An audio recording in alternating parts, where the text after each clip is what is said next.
Hello everyone, कैसे हैं आप सब। तो दोस्तों, आज वर्ल्ड में जो हमें देखने को मिल रहा है वो क्या है कि डोनाल्ड ट्रंप ने H1B वीजा के ऊपर काफी ज्यादा हाई फीस इंपोज कर दी है एंड उसका एक नेगेटिव इम्पैक्ट भी इंडिया को देखने को मिल सकता है। $1 लाख की फीस रहेगी, बट ये इंडिविजुअल्स को पे नहीं करनी, ये कंपनी पे करेगी जो उनको वीजा ग्रांट कर रही है, right. Not just on Indians, almost आप ये देखें, अगर 100 H1B वीजा होल्डर्स हैं यूएस में तो उसमें से 70%, ऑलमोस्ट 70 इंडियंस होते हैं, तो ज्यादा इफेक्ट इंडियंस पे आएगा।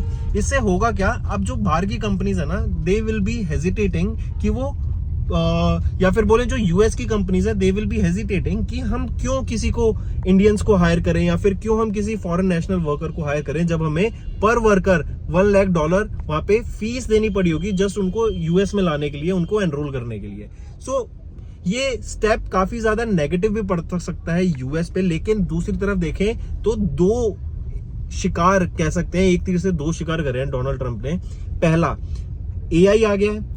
एआई आने से जो जॉब्स हैं वो बहुत कम हो गई हैं। अब ऑटोमेशन के थ्रू आपकी जॉब्स हो जाती हैं इजीली, जिसका एक नेगेटिव इंपैक्ट आप इसको ऐसा देखिए कि मार्केट में जॉब्स ही अवेलेबल नहीं है। तो यूएस में ही अगर जॉब्स नहीं है तो वो बाहर के नेशनल्स को हायर कर रहे हैं, इसीलिए कि बाहर के नेशनल्स को हायर ना करें और इंडिया में ही उनको यूएस में ही लोगों को हायर करें, इसीलिए ये जॉब्स हमें देखने को मिल रही है। एंड दूसरी चीज, डोनाल्ड ट्रंप को इससे क्या फायदा मिलेगा, उनका वोटर काउंट खुश हो जाएगा। यूएस के लोग जो उनके सपोर्टर्स हैं वो बहुत खुश हो जाएंगे कि ये यूएस की इकोनॉमी को ग्रो करने का काम कर रहे हैं एंड यूएस की इकोनॉमी में जॉब्स जनरेट होती हुई दिख रही है। तो काफी बेनिफिट हमें यूएसए को देखने को मिलेगा। But on the other side, जो इंडियंस यूएस में है एंड वो रिन्यू होगा अब उनका H1B वीजा, उन पे ये नेगेटिव इंपैक्ट पड़ेगा। बहुत सारे कंपनीज ऐसी हैं जो उन एम्प्लॉयज को हटा देंगी, उन एम्प्लॉयज को निकाल देंगी, रीजन बीइंग कि दे डोंट वांट टू पे $1 लाख फॉर दैट एम्प्लॉय। क्यों? क्योंकि कईयों की सैलरी तो $1 लाख से भी कम है। अगर ऐसा होता है तो काफी ज्यादा माइग्रेशन हमें यूएसए से वापस होता हुआ दिखेगा इंडिया की तरफ। एंड बहुत सारे जो मेजर इंपैक्ट बोला जा रहा है वो आईटी कंपनीज के ऊपर मेजर इंपैक्ट रहेगा इसका। इससे क्या होगा, इससे एक सबसे पहले जो बेनिफिट आएगा ना, इंडिया में रियल एस्टेट सेक्टर पे आएगा। इंडिया का रियल एस्टेट सेक्टर ग्रो होता हुआ दिखेगा, डिमांड बढ़ती हुई दिखेगी, क्योंकि जो इंडिविजुअल जिसको बाहर रहने की आदत है, साफ सफाई में रहने की आदत है, अर्बन एरियाज में बेटर इंफ्रास्ट्रक्चर के साथ रहने की आदत है, राइट, वो किसी Tier 2 Tier 3 सिटीज में जाने से पहले सोचेगा।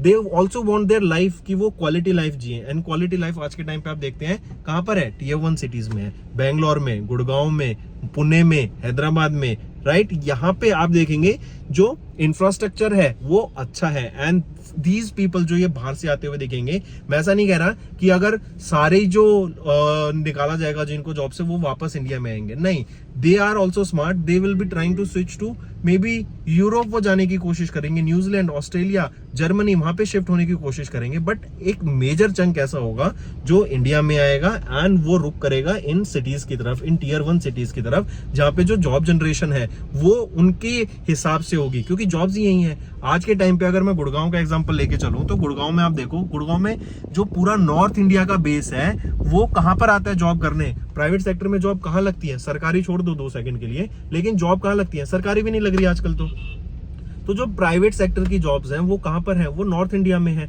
नॉर्थ इंडिया में कहां पर है, गुड़गांव में है। तो गुड़गांव में जॉब जनरेशन होती है, इसीलिए आप देख रहे हैं पिछले कुछ टाइम से गुड़गांव की जो रियल एस्टेट मार्केट भी है वो काफी बूस्ट पर है। ऐसा कह रहे हैं कि स्लो डाउन आ गया है, वो स्लो डाउन नहीं आया, वो स्टैग्नेंट हो गए थे प्राइसेस। लेकिन अब इस न्यूज के बाद आप देखेंगे इन फ्यूचर ऑल्सो जो डिमांड है वो बढ़ती हुई दिखेगी। ये 2012 से 2018-19 तक जो डिमांड थी वो बिल्कुल फ्लैट हो गई थी। जो रियल एस्टेट के फ्लैट थे, जो कमर्शियल भी था, मतलब रियल एस्टेट में बहुत ज्यादा एक स्टैग्नेंट आ गया था 2-3 साल, 6-7 साल तक।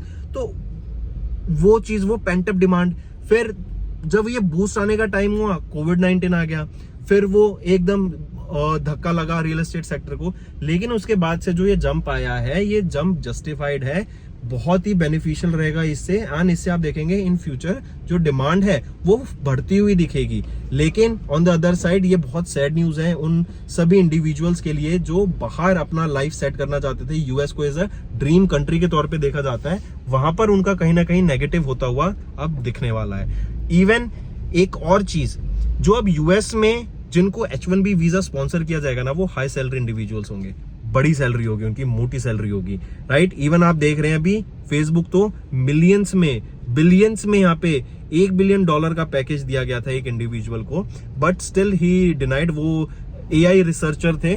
स्टिल आप देखेंगे इस हैवी सैलरी का यहाँ पे देखने को मिलेगा। इवन गोल्डन वीजा जो यूएस के द्वारा लगाया गया था, वो क्या था कि आप $1 मिलियन दो, ऑलमोस्ट इंडिया के 9-10 करोड़ रुपए के करीब दो, एंड आपको परमानेंट सिटीजनशिप मिल जाएगी यूएस में।